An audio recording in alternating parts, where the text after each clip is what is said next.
Councilmember Phil Seth. Councilmember Fine. Here.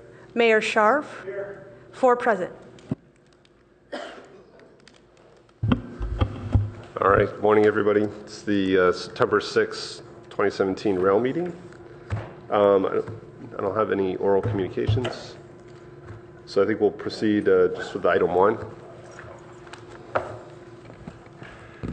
Yes, thank you, Chair, members of the committee. I'm Josh Mello, the Chief Transportation Official. We have the first item on the agenda today is your rail program briefing paper for the month of August. This is an abbreviated report because we met pretty recently and had a larger report at that time. We are still moving forward with planning the September 16th Community Workshop number 2 at the Palo Alto. That'll run from 10 a.m. to 2 p.m. The first half of that, we're planning to have a welcome by the mayor and the chair of the rail committee, similar to the last workshop.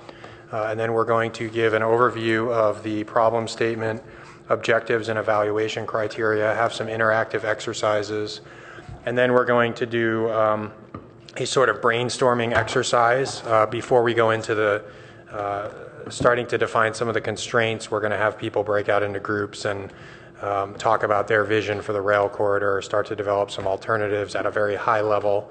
That'll be followed by lunch. And then after lunch, we're going to have a presentation on some of the constraints that we've identified to date. These include things like overhead catenary, the water table, creeks, existing grade separations, the width of the rail right-of-way. We'll be speaking in very general terms about the constraints along the corridor. And then we're going to have 2 breakout sessions in the afternoon. The first, folks will go to a table of their choosing and talk about a specific grade crossing, so Churchill, Palo Alto Avenue, Meadow, or Charleston. That'll be about 30 minutes, and we're going to have some interactive tools with some templates for typical undercrossings, overcrossings, something that represents the amount of distance it would take to go down at 1%, 2%, and some various other tools that folks can play with on aerial maps of the individual locations. Each table will be staffed by a city staff member as well as somebody from the consulting team. And then the second breakout session, we're going to ask them to go to a different table. We want to get people's opinions on the grade crossing locations from both people who are very concerned about that grade crossing and may live near it, as well as people who may not have as much familiarity. So we're going to mix people up a little bit. And then that'll end with a recap of our discussion, and we're hoping we're going to be able to put together some coherent initial alternatives for each of the grade crossings after that meeting, and then we'll return to the public in October and continue that discussion. That's item 1 in the briefing paper. Item 2 is the Measure B Caltrain Grade Separation Program Guidelines. We are still asking VTA to change that language in the Measure B Caltrain Grade Separation Program Guidelines. They have not yet agreed to do that. We do have a little bit of a reprieve. Their board is not considering the adoption of the guidelines tomorrow as they were planning to do. Instead, they'll be considering that on October 5th. So that's a change from when this report was produced. The VTA board will actually be considering the guidelines on October 5th.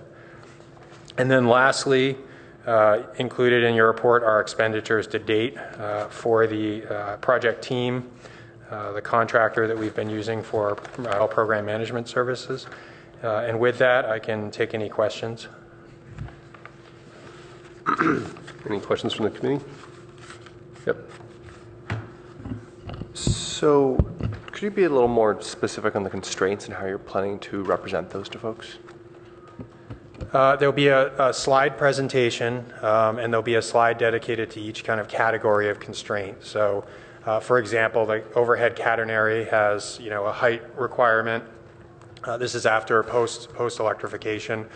There's also a buffer that needs to be accounted for around the live wires of the catenary. So there's clearance issues once that catenary is installed, and that would affect the depth of a trench or the height of any kind of overcrossing over the corridor. So we'll talk a little bit specifically about what those dimensions are and what, how high an overcrossing would need to be to clear the overhead catenary. We'll also talk about the right-of-way width in the 4-mile section within Palo Alto, and what that means for the amount, the number of tracks that can be provided for what's going to be used up with the overhead catenary poles and that type of thing. Okay. So, I mean, that's helpful to kind of understand the level that you'll be willing to go into. I mean, I think that's a question you should decide before, right? How deep you want to go with folks on that. I guess some of these are pretty complex concepts, and I'm wondering if there's any idea if we could do like modeling or scenarios to show folks. I know some cities in the past have done for major transportation projects, they've done mock-ups, like in scale or in real life, right? And I'm just looking at my colleagues. I'm just trying to figure out like the marketing around here. When we've talked about some of the other grade separations that we've liked, if you look at those cities' materials, they're pretty clean. There's a lot going on, and folks in the cities have seemed to hear of them. Last night we had 2 or 3 speakers on rail issues. Today, again, we have 3 or 4. And I'm just wondering if we're doing enough on kind of the marketing piece of this. So that's certainly going to come.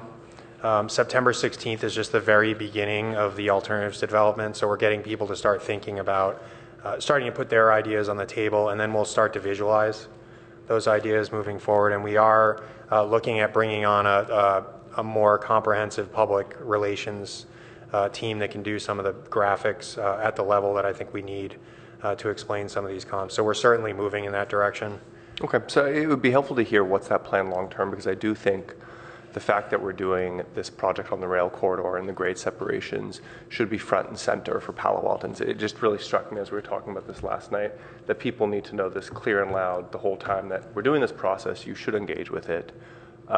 It's still going on. It may not be perfect, but we want you to know about it. And this shouldn't come as a surprise, because then we are going to have calls to redo things, and that would be legitimate cases. So it'd be nice to hear from the city just what our marketing communications plan is more in depth. Any other comments?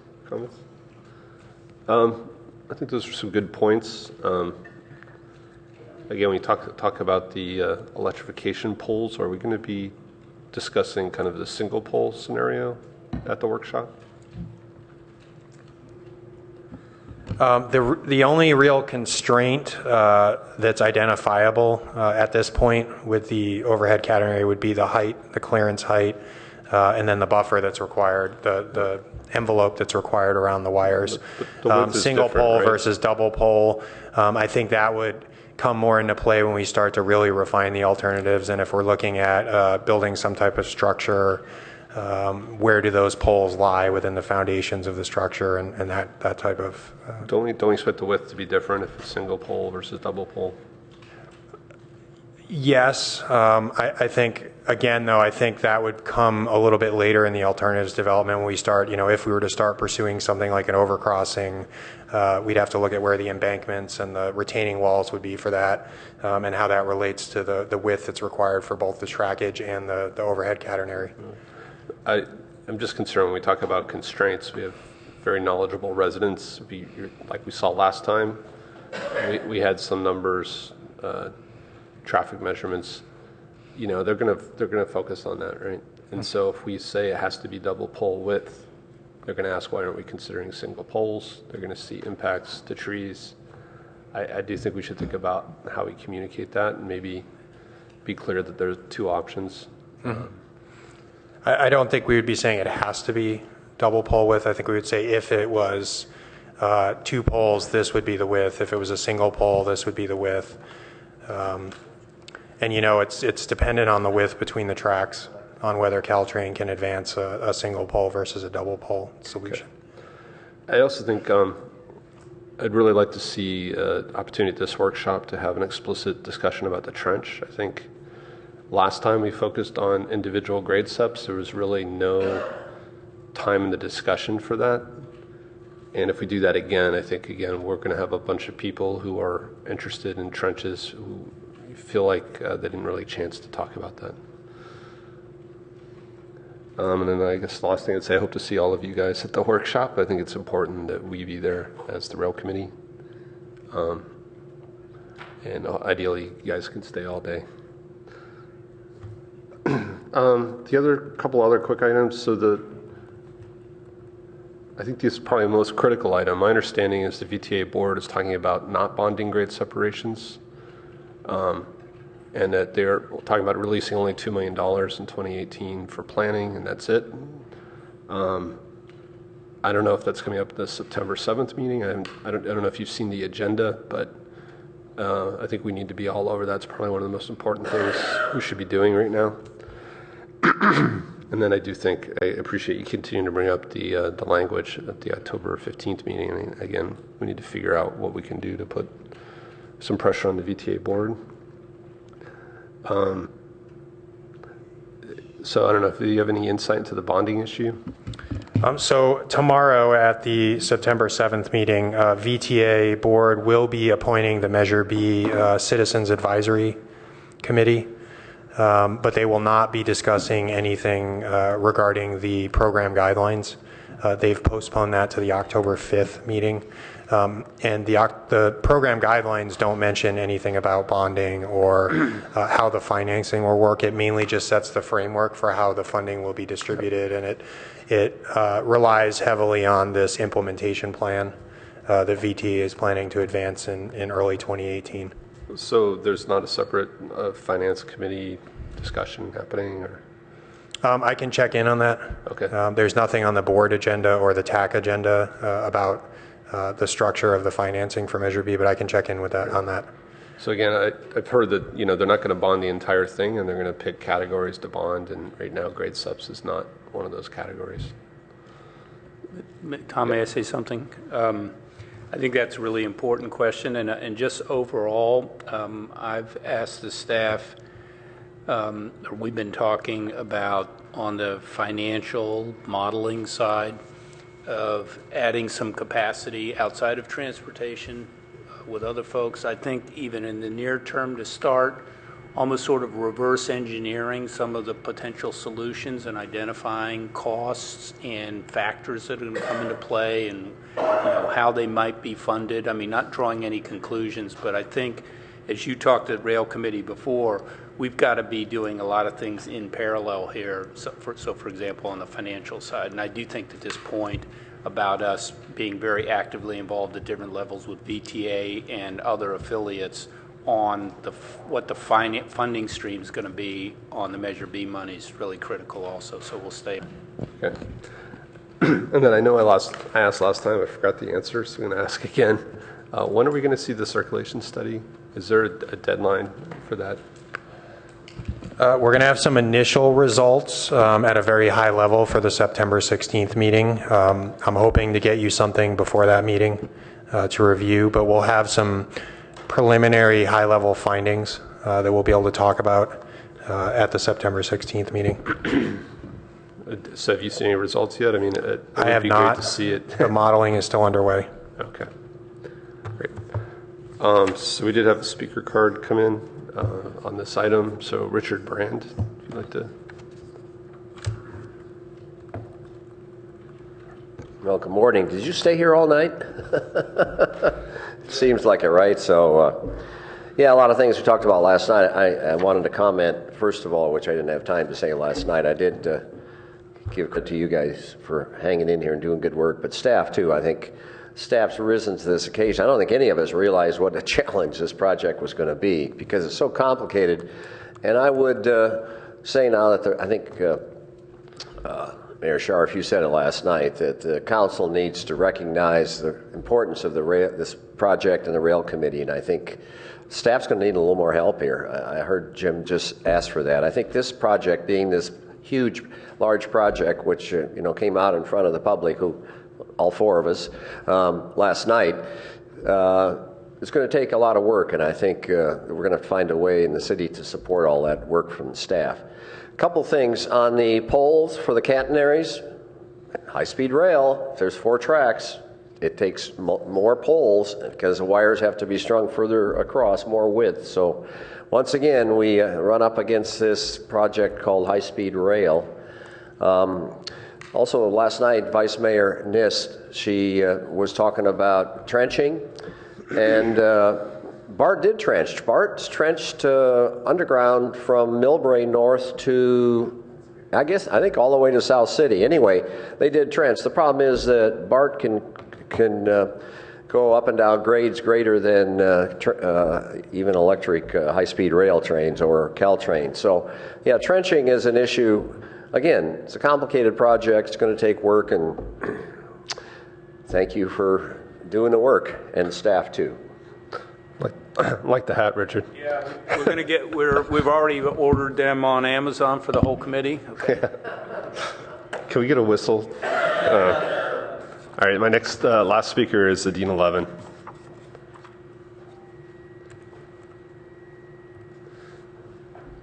Good morning, council members and staff at Dean 11 with Friends of Caltrain.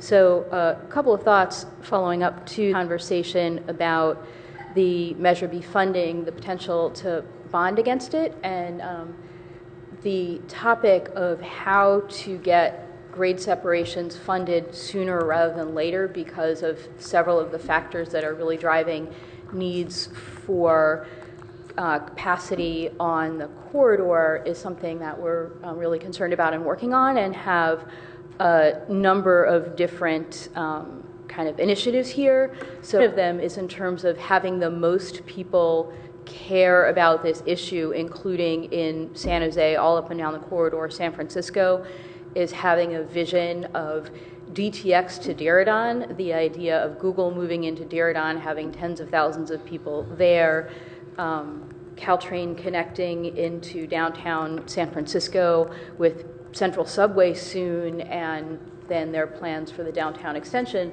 more tens of thousands of people.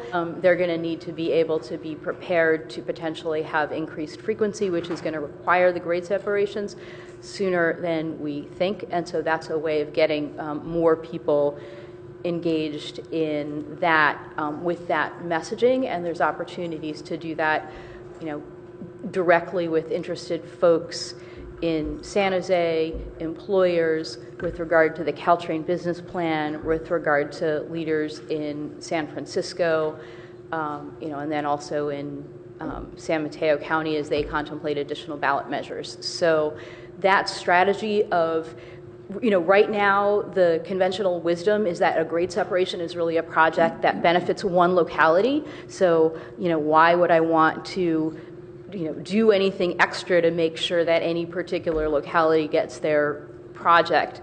But there's going to be those needs for capacity and frequency sooner than we think. So that is the message to play out through these various different localities and various different decision processes. One that I left out, state rail plan, about to be coming out any minute now. And that has a potential to have a higher level look at those needs and potentially look at state funding too. Thank you. Great, thank you. All right, going to move on to item number 2. Go ahead. Great, thank you, Chair, members of the committee. We're joined today by Melissa Reggiardo from Samtrans. She's the project manager for the Dumbarton Transportation Corridor Study, and she's going to give you a presentation on this study that was released a couple weeks ago, and also provide some time for Q&A after the presentation. And then you probably use the arrow to advance. Okay, great. Good morning. Thanks for having me this morning. So I'm Melissa Reggiardo. I'm the project manager for the Dumbarton Transportation Corridor Study. If you've been following the Dumbarton Corridor over the years, the many years that it's been studied, you'll notice from this presentation that this study is a little bit different. We've not only focused on improvements in transit on the Dumbarton Rail Bridge, which was the focus of previous studies, but we've also tried to look at improvements on the Dumbarton Highway Bridge and the approaches on each side of the bridge. We thought that this time around it was a little bit more important to develop a more holistic two-bridge vision that would ultimately emphasize transit. And I just want to note that Caltrans is the owner and the operator of the highway bridge, so any recommendations for that bridge that we've put forth as part of this presentation, as part of this study, would need to go through the Caltrans planning processes next. And of course, Samtrans is the owner of the rail bridge, so we have a little bit more control over that facility. And of course, I just want to remind folks that this study also attempts to focus on both short and long-term improvements and the phasing of those improvements over time. So this is a snapshot of the Dumbarton Highway Bridge on a Friday afternoon. Major backups on the arterials on both sides of the bay, and people that live in the areas both on the peninsula as well as the East Bay love to tell us that traffic's gotten a lot worse, presumably because of the recent employment growth we've seen in both San Mateo and Santa Clara counties. Generally, we see about 76,000 trips go across that bridge each day, and traffic flow is very much directional, as you probably know, with almost 80% of the traffic in the morning heading to the peninsula, presumably for jobs, and of course that trend is reversed in the evening. In terms of major headlines, the corridor requires phased improvements over time, but there are many, many challenges. And so first and foremost, any recommended improvements to either bridge or the arterial approaches requires consensus and cooperation from a lot of different entities, and we've attempted to list some of the most important ones here.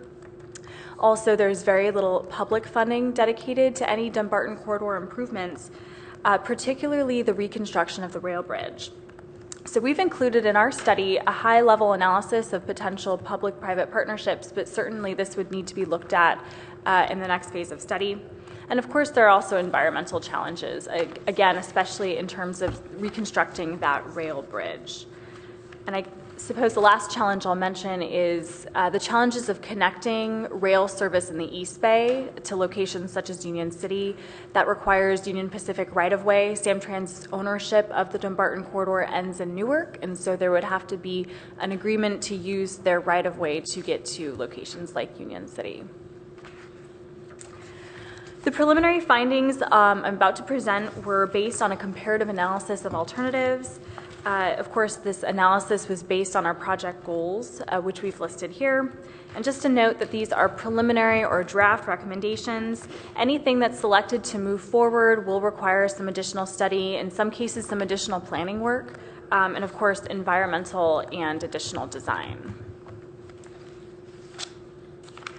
So I'll take you through the alternatives studied as well as those recommended for further analysis, and I'll start with the short term and then move into the long term. One option we examined in the short term is bus service on the highway bridge.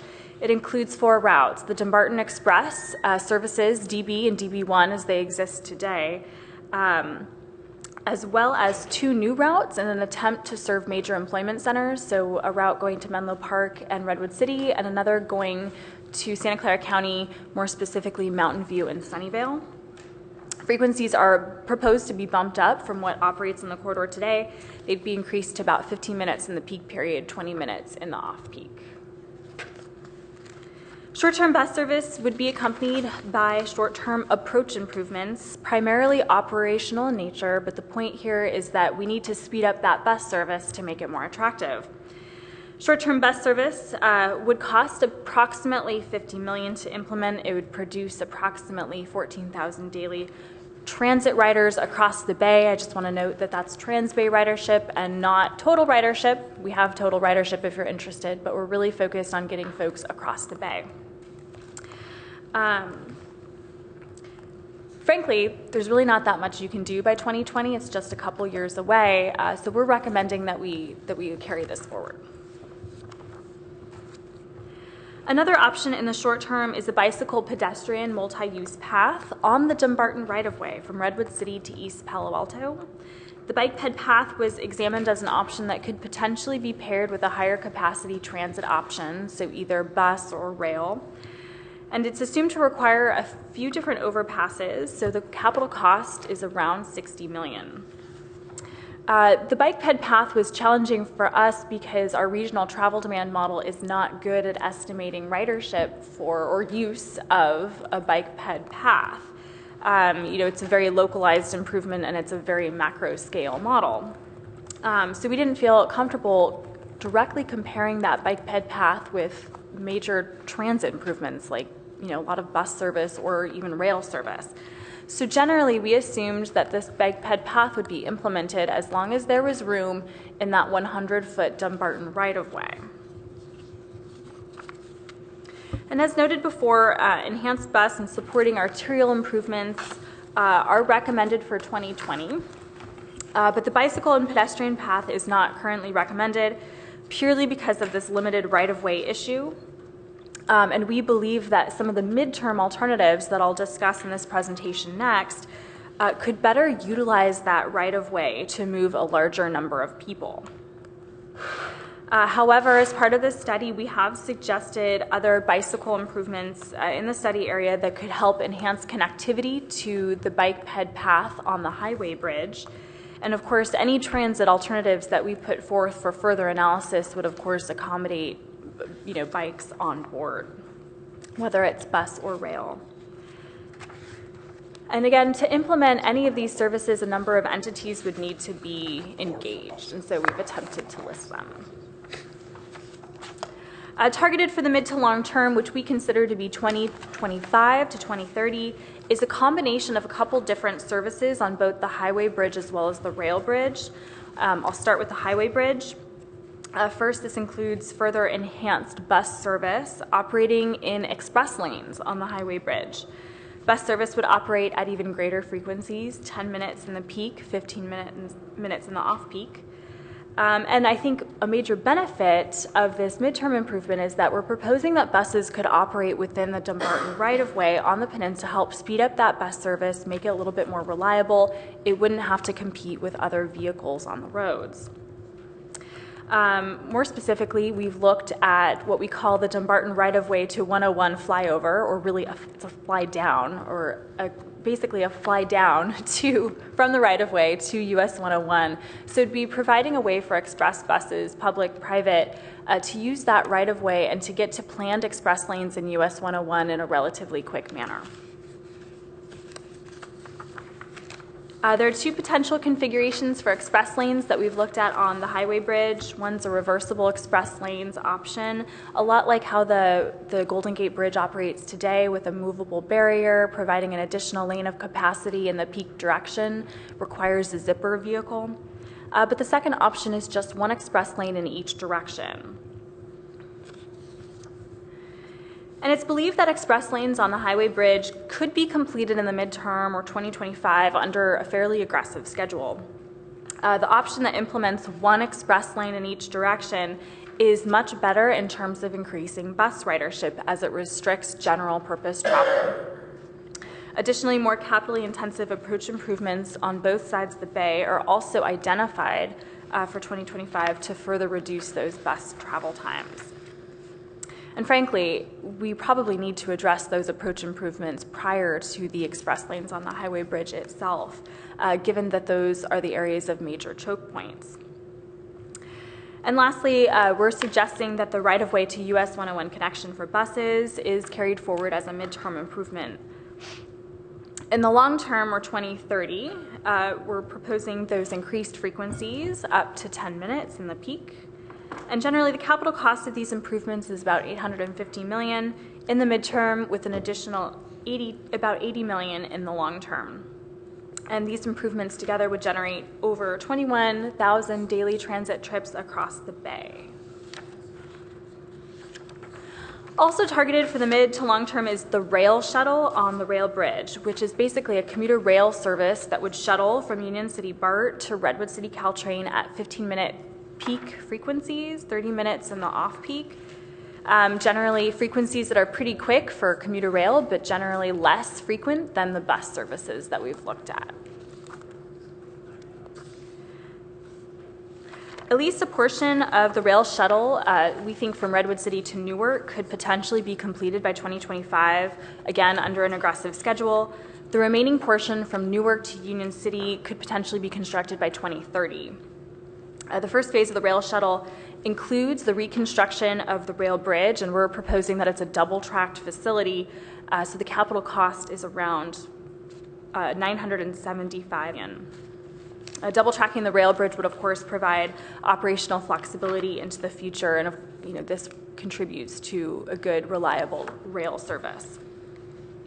The second phase of the shuttle from Newark to Union City would cost a little bit under $300 million. The rail shuttle all the way to Union City would produce approximately 15,600 daily transit trips across the bay. And while ridership, of course, is less for the rail shuttle, it is still in line with existing rail services currently operating in our study area today. This includes Caltrain service from Redwood City to Palo Alto, as well as BART service in the Fremont and Union City areas. The rail shuttle on the rail bridge, paired with this enhanced bus service on the highway bridge, is proposed for further examination together because we believe that they serve different travel markets. The enhanced bus on the highway bridge is very, very good at serving Tri-Cities to Peninsula trips, employment trips. It can provide a one-seat ride to major employment destinations. However, we think the commuter rail options, the shuttle option, at least at first, could be very good at serving longer distance trips, especially pending future coordination with services like ACE and Capital Corridor. We also examined a busway alternative on the rail bridge, which is also considered to be a mid to long-term option. This option is cheaper because it doesn't require those rail connections in the East Bay, and in fact, the buses would be operating on local streets in the East Bay. They're not proposed to be dedicated lanes. Despite the fact that the alternative would produce more ridership, we're not recommending it because if you were to pair it with the enhanced bus on the highway bridge, it's essentially duplicative service. Also, the busway on the rail bridge would not be able to form the same seamless connections that we envision for a rail service, you know, those connections with ACE and Cap Corridor and potentially Caltrain into the future. And then just a note that the busway, like the other bus options we've looked at, perform very well from a ridership perspective because we've proposed very, very high frequencies. So to summarize, the following is proposed for the midterm or 2025. Enhanced bus service on the highway bridge would operate in express lanes. Also proposed for 2025 are further approach improvements on each side of the bay, as well as the bus flyover from the Dumbarton right-of-way to planned express lanes on US 101. And on the rail bridge, the rail shuttle from Redwood City to Newark with a double-tracked rail bridge. Total capital costs for everything combined is about $1.8 billion. And of course, a lot of entities would need to be involved, and they're listed at the bottom of the slide. So to summarize what is proposed for 2030, we'd basically kick up the frequencies on that bus service on the highway bridge, and we'd expand the rail shuttle service from Newark to Union City. The capital cost is about $377 million. Again, entities that we'd need to involve are listed. And then targeted for the even longer term, which we consider to be 2035 or beyond, is the conversion of the rail shuttle to what we call the rail commuter, and that's a rail system that would eventually interline with the Caltrain main line. The option would send some trains direct from Union City BART to Redwood City, and then some would direct to San Francisco. Other trains would turn south at the Dumbarton Y, serve a new Willow Road transit station, and turn south, serving major employment centers before expressing to San Jose. And so those stops would be Palo Alto, Mountain View, and Sunnyvale. The services would operate at 60-minute headways in each direction, so combine about 30 minutes. As I mentioned, this option is seen as a little bit longer term, but just as important as interlining with Caltrain is, like I mentioned before, forging these more seamless connections with more regional services, ACE and Capital Corridor. The regional connections would certainly expand the travel market and will be essential in increasing rail ridership in the coming years. And after the rail shuttle is constructed, the additional capital cost of interlining with the Caltrain main line may be as low as $327 million, though certainly additional cost analysis is needed in this area, just due to unknowns related to the future of Caltrain as well as mostly high-speed rail. The rail improvements paired with enhanced bus on the highway bridge, as I described earlier, would produce approximately 23,300 daily transit riders across the bay, where we see a really strong source of ridership from ACE transfers. And to us, this signifies that the Tri-Valley and Central Valley to Peninsula market for jobs is probably pretty underserved. The potential for Dumbarton to connect to a larger regional rail network is also compelling as we continue to see housing and jobs pop up in different parts of the bay. Additionally, the combination of enhanced bus on the highway bridge and rail service on the rail bridge also performs best in terms of reducing overall auto miles. And so to summarize, based on our comprehensive analysis, where we looked at things like enhancing mobility, cost effectiveness, equity, environmental concerns, safety concerns, et cetera, we think the solution is really a two-bridge solution and one that focuses on transit on both the highway as well as the rail bridges. It's a little bit of a departure from your typical alternatives analysis that chooses one option of a bunch, but we think the key really lies in serving these different transit markets. There are a lot of options for funding and financing. We've tried to list the most important ones here. There's a small amount of funding for Dumbarton stations as part of San Mateo County's Measure A. But certainly it's a small amount and these costs are fairly high, so additional state and regional funding would absolutely need to be pursued. Potential options include SB1 or Regional Measure 3 if it's to pass. Additional private contributions could potentially be solicited. We could also pursue state and federal grants. We're looking at value capture mechanisms, which could take a couple different forms, potentially including special assessment districts or developer contributions. Like I mentioned before, we've looked at public-private partnership structures at a fairly high level in this study, but we need to look at it further. And I just want to mention that the alternative packages and phasing that we've presented in this presentation are just one way you could do it. Certainly, if you had less money available, you could build out a rail spur from Redwood City to Menlo Park first before you get across the bay. And lastly, partnerships with the state, their regional rail plans coming out, ACE, Capital Corridor, Caltrans, MTC, all of those relationships will become very important in implementing any of these major infrastructure projects. So in terms of next steps, we presented preliminary recommendations to the SamTrans board in early August. We then held a couple different public and stakeholder meetings in mid-August when we posted the draft report to our website. And we're currently collecting comments and feedback through the month of September. We'll then do our best to address comments to the extent we can and produce our final report. We hope to go back to the SamTrans board by the end of the calendar year, though certainly it depends on how many comments we receive and how much time it takes to integrate those comments. So with that, I can take any comments or questions. Great. Thank you very much. Thank you for coming. Thanks for the presentation.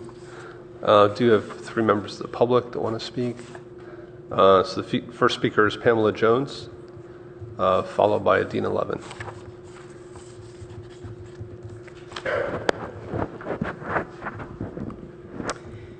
Good morning, Mayor, council members, and staff.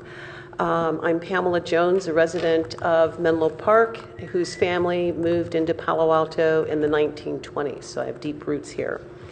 Thank you for the opportunity to speak with you regarding the Dumbarton Transportation Corridor Study. Simply stated, there's a fundamental fatal flaw with this study. It fails to provide a county solution to a tri-county challenge.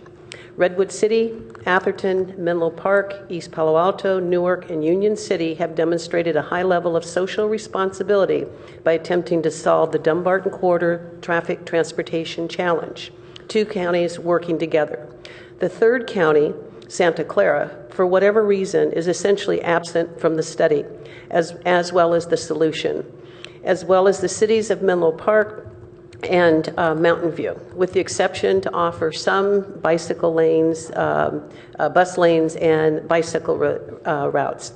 Without question, the residential communities most affected will continue to bear the enormous burden of through traffic, now approximately 81,000 cars per day, specifically the Willow Road and University Avenue residential community approaches and Marsh Road, as detailed in Section 4, the existing and future condition. This study attempts to accommodate increased traffic from the East Bay to Santa Clara County without concern for the quality of life of the two residential communities most affected. The most logical solution to the Dumbarton Corridor traffic crisis is the addition of the original southern access route, which Embarcadero and Oregon Avenue. There will no longer need to be any grade separation or flyovers on the Willow Road and University Avenue. This would further affect the quality of life for the residents in the Menlo Park community of Bellhaven, as well as the city of East Palo Alto. The cost of the southern approach and the perceived inconvenience of moving the Palo Alto Airport and golf course is mitigated by the health and welfare of the residential communities and schools.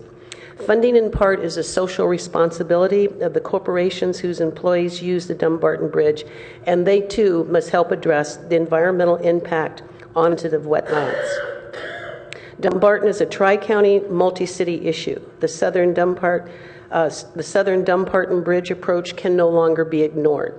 Your policy T53 must be rescinded and the doors open to an inclusive situation, which we will have shared burden of all of the challenges that it brings to us. The environmental impact questions can be easily solved by the brilliance that we have of our local universities.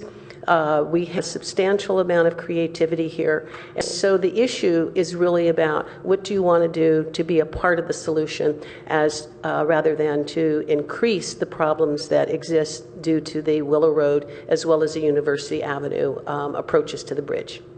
Thank you. Thank you. Our next speaker is Dean 11, and followed by Richard Brand.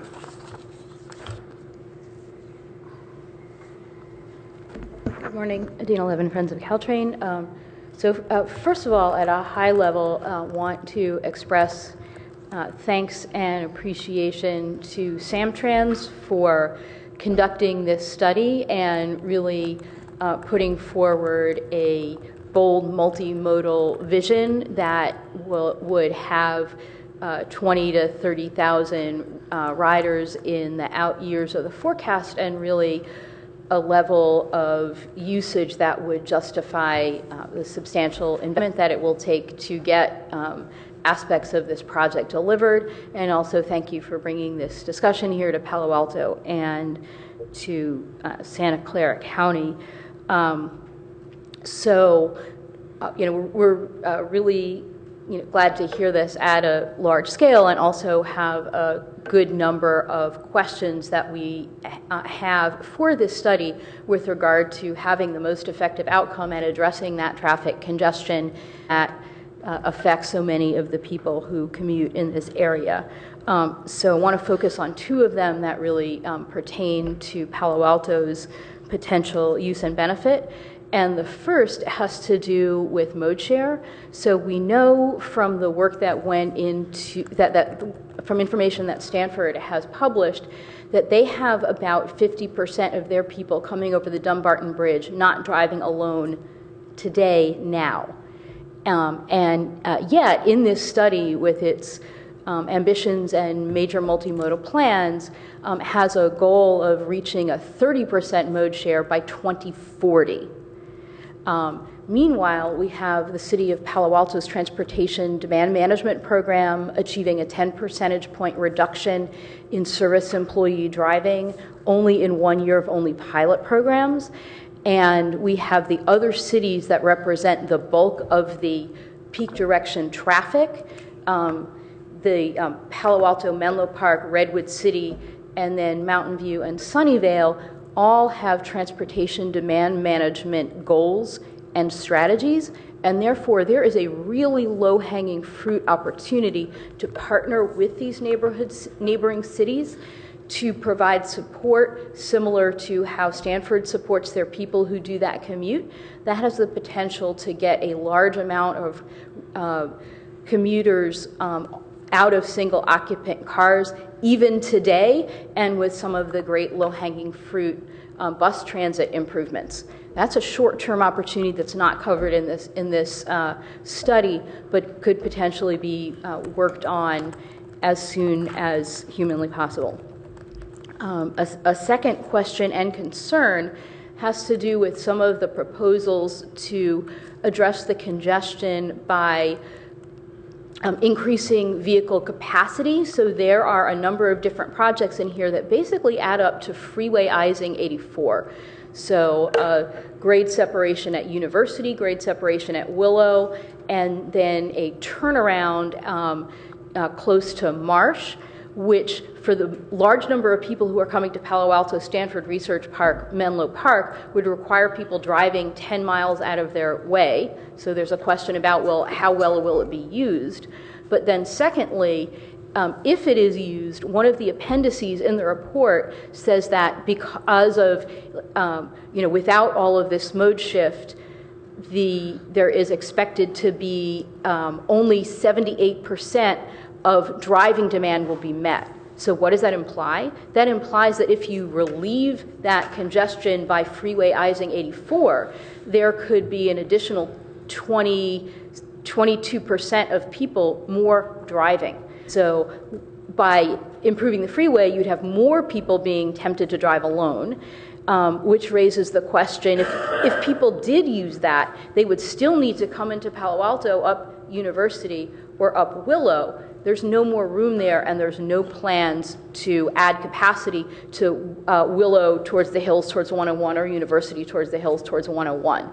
So one of the key questions about effectiveness is, well, what would be the change in end-to-end trip time given the fact that there might be even more people trying to drive into just moving the bottleneck upstream. So that's a concern about the relative effectiveness of that piece of the that project, over and above the potential local implications for Belhaven and East Palo Alto, where that major highway infrastructure would be added. Thank you. That's it. Thank you. Our last speaker, Richard Brand.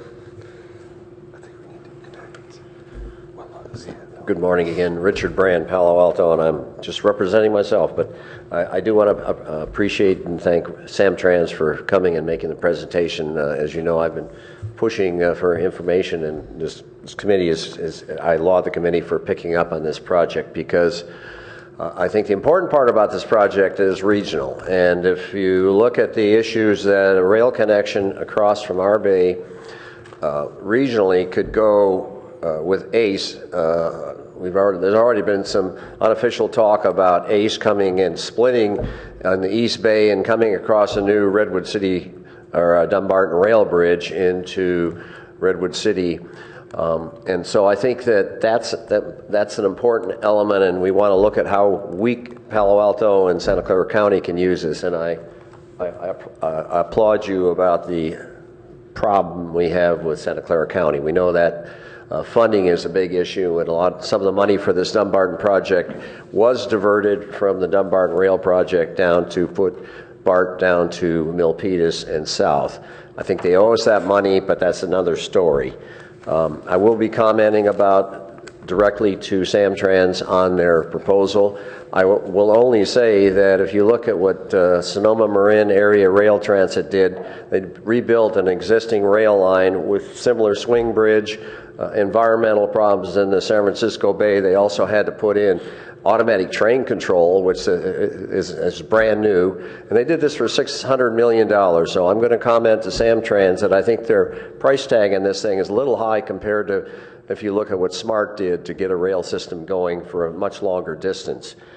But I think the important thing for this committee is to look at and follow what they're going to propose. And so I would only say that we follow closely with Samtrans, but also trans people. I would say that our county is interested. I don't know, I'm not going to ask Josh to put up one of the slides here, but up in Redwood City, if you look at in your packet there, slide 15 shows the right-of-way. Yes, that's it. Back. Oh, maybe it's the other way. It should be right there. They're actually down the lower left-hand corner. It's truly a Y in Redwood City. The rail right-of-way does go horizontal there at the end where you see the line then goes north on Caltrain. But in Redwood City, there's actually a track right-of-way that cuts back down towards Atherton. It doesn't go into Atherton, but in fact, that area still exists and has rails on it. I think that we could look at this as a service that could cross the bay and come down our way as well if we looked at working the regional elements here. And this gets into MTC, but this is an option. And I think what we need to do is, and I've been working with Joe Simitian to see what we can do in Santa Clara County to make this happen once you get your things established. And again, you can tell there's a lot of interest. I will tell you, a rail committee that I attended Melissa's meeting in East Palo Alto a month ago. There were about 80 or 90 people there, and the fellow asked how many people from Palo Alto. There were about 20 hands. So there are people in our town that are interested in fixing this problem. As Adina has said, we know about the issues on the bridge. That bridge gets closed down, and even if you put buses on it, that bridge is a problem, as we know. So I would only say that thank you for Samtrans for coming, and thank you for the rail committee. I know the last thing is RM3 funding. There is a possibility the regional people are looking at funding from from toll increases on the bay bridges. I think we need to look at how that can, and any way we can help Samtrans to work that. We need to take that to our county supervisors. Thank you. Okay, thank you. All right, so do we have any comments, feedback, questions from the committee? Yep, Adrian? Just a couple. Are tolls potential funding source here with BATA? Are tolls a potential funding source for this? Potentially. Richard had mentioned RM3. I think we currently, as it exists now, it could totally change, have about 130 million for Dumbarton on the list of projects to potentially be funded by RM3. So in that respect, yeah, tolls could be an option. Also, something that we've started to touch on in the report is the possibility of congestion pricing as part of the express lanes and charging basically a toll on a toll to allow people to use the express lanes during peak periods. Right. I guess I'm asking because I see what's interesting here is when you mentioned that you're looking at an alternative with two bridges roughly, right? And including all the different modes, there's an opportunity here to cobble together funding from all the different sources, right? And make a case that, gosh, the bridge is getting full of cars, so we need to therefore fund more buses, bikes, and trains, things like that. So it'd be nice, I guess, as this project progresses to kind of see what are those funding splits and which parties or which modes are subsidizing the others. I think that'd be a helpful argument here. I'm encouraged by this. I think there's a lot of nice stuff here. When I look at this, this little inset map B that goes to Google, Microsoft, NASA, Yahoo, this stuff makes sense. I guess two things that stand out to me is one, instead of bus, of course, it would be great if that southern spur were some kind of rail system. I think one of the speakers spoke to that. And then I think this is also, it's imperative. I've heard some options include Redwood City, some don't. It seems like the right thing to do if you're going to build this out. There's especially growing commercial presence there in Redwood City. And then just last question, the Dumbarton Express service, you were looking at like 10-minute headways under some of the, during commute hours? Yeah, during the peak hours, which I think we assume a 4-hour peak and then a 4-hour peak in the evening. Okay. And do we know how many folks fit in a Dumbarton? Because I know like Stanford Research Park has said they love them and it's like 50 or something people. Is it something like that? Yeah, asking for current ridership? Yeah. So current ridership is not that high, and it's actually been going down along with every other bus ridership service. But I think it's approximately, I want to say 2,000. Okay. That's not an exact number. Okay, thank you. But presumably with higher frequencies, and if we were able to speed up the bus service, it would increase. Lift that. All right, thank you. I want to thank you. So first of all, thank you very much for joining us this morning and giving us this. This is really interesting. I wanted to ask a couple questions. In your assessment of sort of the number of trips that would be handled by an expanded bus service versus rail and so forth, it looked like you folks were estimating that the first rail stage would handle 15,500 riders a day, whereas the first bus stage would handle 21,000 riders a day.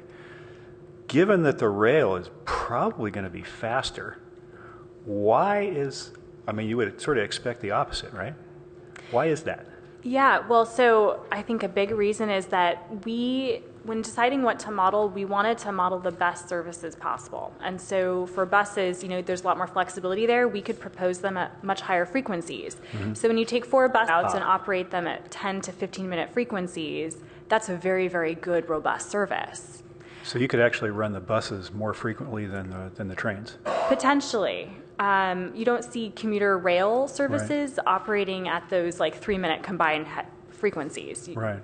And so we felt the best we could do on the rail side was 15-minute peak frequencies for that rail shuttle, though, if there's enough ridership, you could justify operating more frequent service. Okay. And then how much faster would it be for get to point A from point B on the rail? Would it be a lot faster, or would the buses be almost as fast? I'd have to dig into our operational plans for that one. If you're interested, I can do that. Well, I'm just curious whether it's a big difference or a little difference. I don't know. I don't want to give you the wrong impression by guessing. And then the ridership projections, the 15,000 versus the 21,000, are those duplicative? Are those the same people, or are they actually cumulative? If you did both, you'd have 15,000 on rail plus another 21,000 on buses. So the 21,000 figure and the 15,600 figure are those services modeled separately. So the bus alternatives would produce 21,000 by itself. The rail shuttle would produce almost 16,000 by itself. If you were to combine them, you get about 23,300. Okay, so that's actually quite a bit of overlap, right? 23,300. Okay.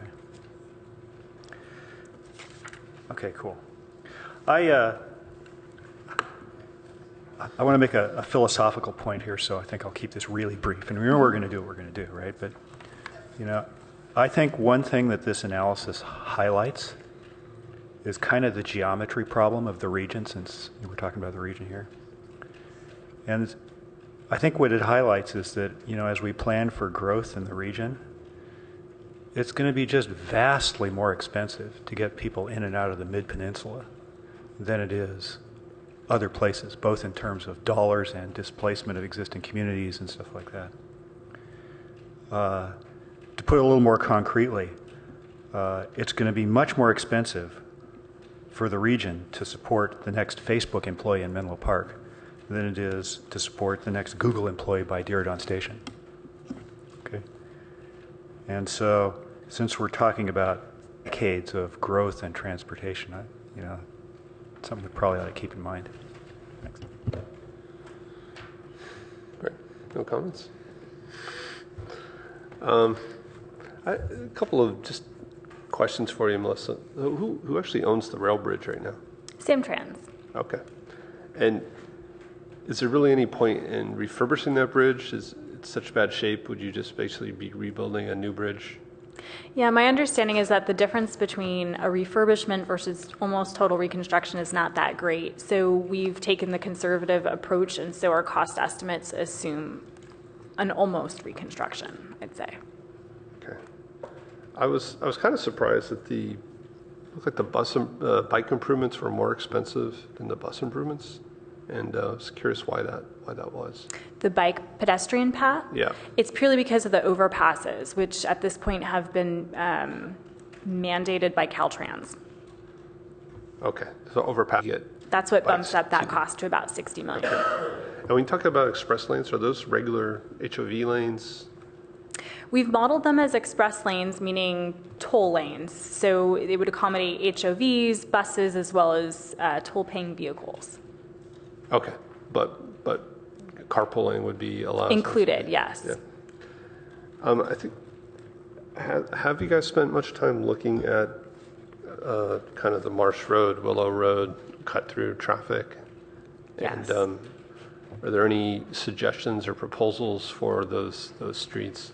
Yes, I didn't go into a lot of detail, but generally, as part of our look at approach improvements on each side of the bay, a big one that we looked at the beginning of the study that we were convinced was the ultimate answer was Willow Road Express lanes. They were originally proposed, I think, in the 2020 Gateway study. and they were proposed as lanes. And so we took that idea, and our engineers took a look and said, oh my gosh, we think they should be tunneled. And so we went forward with that design. It's included in our report. And what we found was that it was very difficult to connect those Willow Road express lanes to express lanes on 101, given very tight geometries and the recent reconstruction of the Willow Road interchange. So our focus shifted. We sort of abandoned that idea, had a lot of issues. Instead, we focused on the next best transit option we could provide on Willow Road, which is bus-only lane in the peak. So we shifted our focus to those, and then where else we could put those express lanes to provide a direct connection via express lanes from the East Bay to US 101. So our focus shifted to Bayfront Expressway with a connection to 101 at Marsh. And this is what is recommended if you sort of delve into the details of our approach improvements. But we feel this could be a benefit in terms of taking that regional traffic and diverting it from both Willow and University. So basically, we've proposed a few different improvements, a grade step at Bayfront Expressway and Willow to basically help separate that regional and local traffic, with the regional traffic basically making a right on Bayfront with an eventual connection to 101 at Marsh, and more regional traffic, whether it goes to Facebook or to Palo Alto, would basically take Willow or University instead. Certainly, more analysis is needed in this area, but we think it's the alternative that should be looked at further. Was there any consideration at the other end of somehow connecting like Willow to Sand Hill Road, like getting all the way out to the hospital? No, that was a little bit beyond our study area. Okay. And then in terms of the funding, I mean, we're looking at some big projects ourselves, so I'm wondering how you guys are thinking about that. There's a lot of agencies here. Are you thinking of some kind of joint powers agency to fund this? That's a very good question. Nothing has been decided yet, but certainly there would need to be some sort of group that would come together to help flesh out the many challenges as part of these big infrastructure projects, funding probably being the biggest challenge. So it remains to be seen which way it'll go, whether it's an MOU or some sort of committee. I'm not quite sure, but that'll be decided in the next phase. Okay. And in terms of the connections on the East Bay, so this is all, I guess, Samtrans to land, and then it connects to AC Transit or other agencies. Is that correct? Yes. So do riders have to make a shift, get off one bus, get on another bus? Potentially. So AC Transit operates Dumbarton Express today. We've been a sort of agnostic about who operates it into the future. Presumably, we would plan the bus service so that it lines up with East Bay services operated by AC Transit, as well as Samtrans service on the peninsula. The rail services, I think, offer the greater benefits in terms of reducing transfers, and this is when I bring back, ACE and Capital Corridor, bringing up the potential possibility of having ACE just come across that bridge. We haven't brought that up in our study, but certainly it's a possibility. Ways to basically streamline the regional rail services so that you're reducing the transfers needed on each side. And then the last question, I saw value term mentioned here. What kind of value capture is available on this project? Unknown at this point. Things that we've mentioned in the study are some sort of special assessment district, so where we feel that there's a benefit to be around a certain radius around transit stations. There could be an assessment fee charged to businesses. That's a possibility. Related to that, if there are sort of these development areas identified, maybe there could be some sort of developer fee. Really high level at this point. These are, I think, the next phase must require additional public-private partnership analysis, maybe even before further design and environmental, before it proceeds forward. I'm just curious, what process did you use to generate these alternatives so far? To generate the alternatives that we modeled, or? Yeah, was this just Samtrans sponsoring this and coming up with these alternatives? Yep. Yeah. So our process was essentially we established project goals, and we came up with a very, very large list of potential alternatives, both on the highway bridge and the rail bridge. And we put them through a screening process based on those goals to basically narrow down a list of alternatives that we thought were the most viable. And then we assembled them into packages for modeling purposes. So in an attempt to use our travel demand model to project potential ridership. The process is documented at length in the report. And do you guys have a good way to model rail traffic? I think we use the CCAG VTA regional travel demand model, which I think is how should I put it?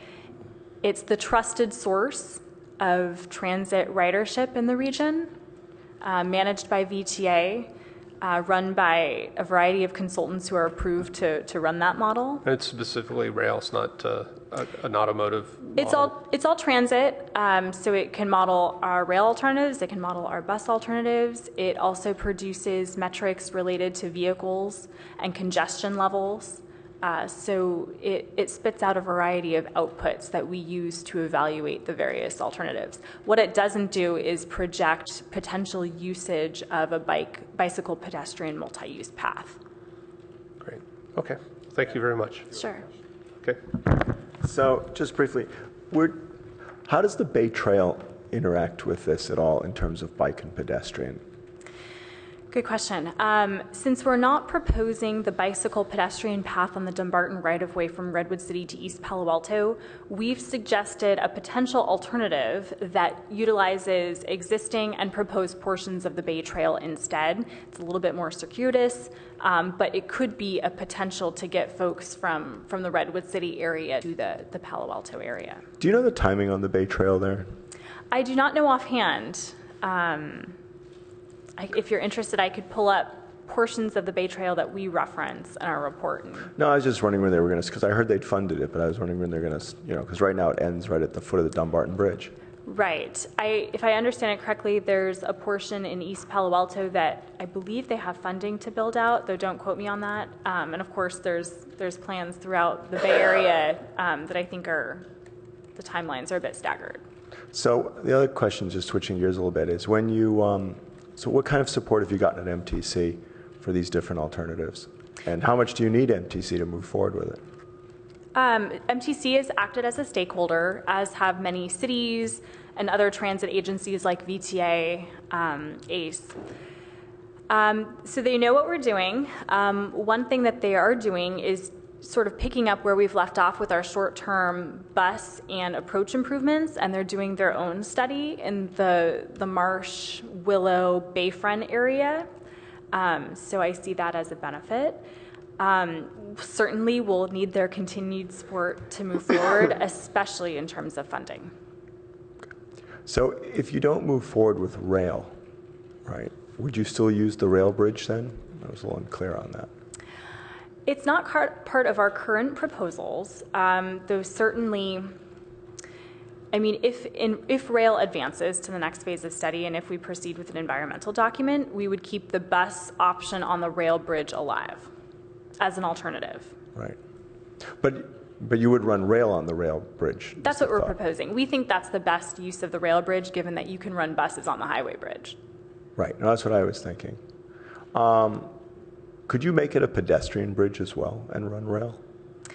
I mean, it would seem like, I mean, I've run across the Dumbarton Bridge. That's no fun. No. It really isn't. It's awful. Yeah. And and the High Line in New York is so nice. Yeah. Right? I mean, it just seemed like if the trains aren't going to run that frequently, it could be really pleasant. We definitely considered that. We ended up screening out the option of a bicycle pedestrian path on the rail bridge, primarily because it's already offered on the highway bridge. Yeah, but it's awful on the highway bridge. Understood. And we've, as part of our study, proposed better striping, better pavement, better lighting. I mean, there's things that can be done in the short term that could make that experience much better. Also, if you've ridden your bike out there, you'll know that it's no longer a Class 1 facility when you get to Marshlands. So there's a lot of improvements that can happen. But we did not continue to look at bicycle and pedestrian access on the rail bridge because it does require an expansion of the bridge, which we have recommended as part of a 2-track system. But mostly you'd really have to expand it because there's safety issues with the bicycle pedestrian path where you'd almost have to provide a vehicle lane to get to folks if there were a potential accident. So it's a much larger sort of expansion of the bridge to provide rail plus bicycle pedestrian as opposed to 2-track rail. Thank you. Mm-hmm. Great. Thank you very much. Great. Thank you. So our next item is... Just to close this out, we'll be drafting a letter that we'll be bringing to City Council prior to the end of the public comment period for this study. Okay. And do we have any ideas what we're going to be saying? I think we have a little bit of concerns about the portions of the project that might add SOV capacity across the bridge. I think we'd like to see a little more modeling as to where those trips begin and end and what streets they use on this side of the bridge. And then I think we may have some comments on the bus service operational plan, but we're still really digging deep into the report and not quite sure what the response is going to be. Okay, thank you. So our next item is interagency communications. Does anybody have anything?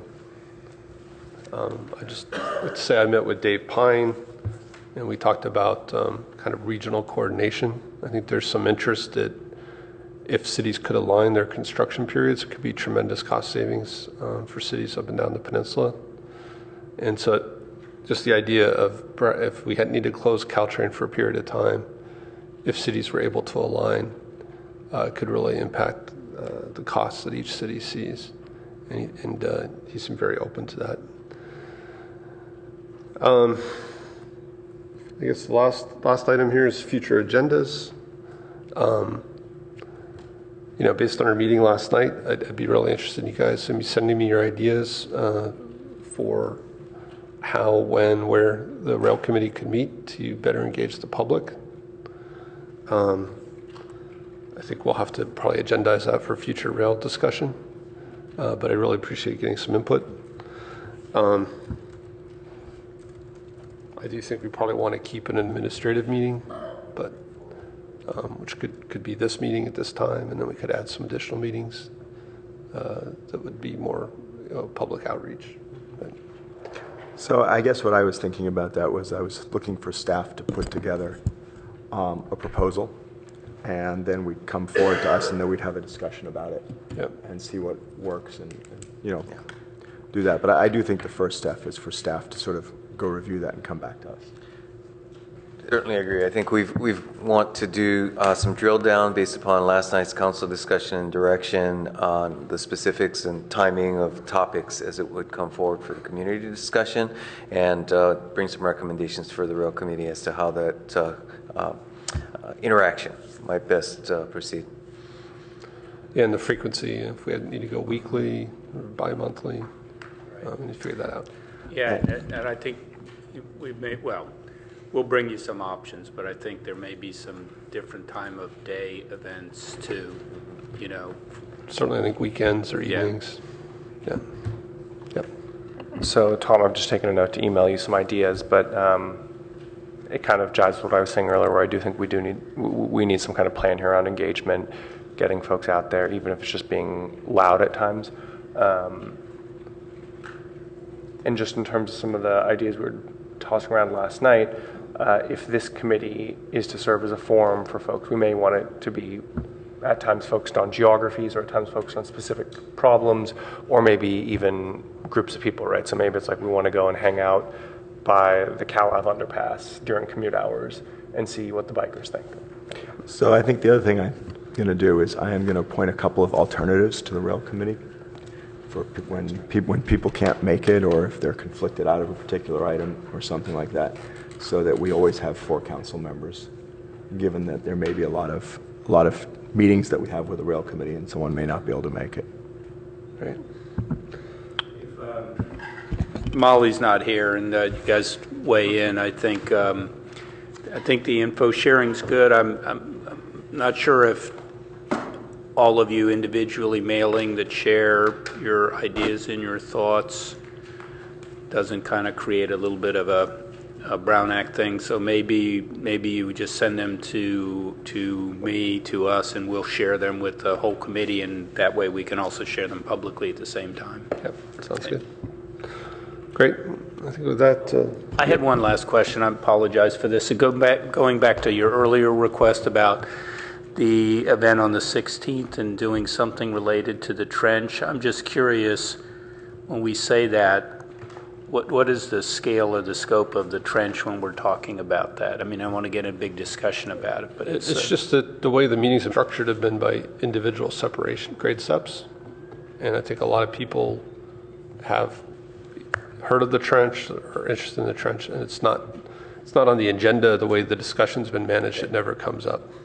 So the morning brainstorming session would certainly be an appropriate time to discuss large solutions like a trench or a citywide solution. So we can be sure to structure that portion to accommodate folks who want to discuss something larger than just individual grade separations. I mean, I think it would be helpful for that to be explicitly brought up. Right?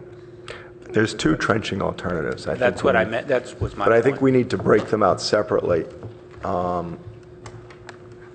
And I think we need to really emphasize the constraints of of an entire rail corridor trench, because I actually think that's a rat hole. Really, I can't imagine it making any sense. But I do think we need to break it out and at least have that discussion. So the morning brainstorming portion is going to be more of a unconstrained session where we're going to, look at pie in the sky options, and then that'll be followed by a discussion of what some of the constraints are, and then there'll be a little bit more constrained discussion in the afternoon with people having a better understanding of what some of those constraints are. And are we going to have, you're talking about each section at each intersection, each grade crossing, right? Do we have a discussion on the Alma crossing as well? Yes, so the afternoon, there'll be two sessions. One, the first 30 minutes, people will be able to pick which location they want to discuss, and they'll go to that table. And if we have a whole bunch of people that want to talk about Churchill, we'll add additional tables for Churchill. And then the second session, which will also be 30 minutes, we're going to ask people to go to a different location so that we get people's opinion on grade crossings that they may not be as familiar with, and we'll get a diversity of opinions on the different locations. This is an interesting vote with your feet approach, right? So let's sort of keep, some sort of sense of how many people are interested in each grade crossing. Okay. With that, meeting adjourned. Thank you, guys.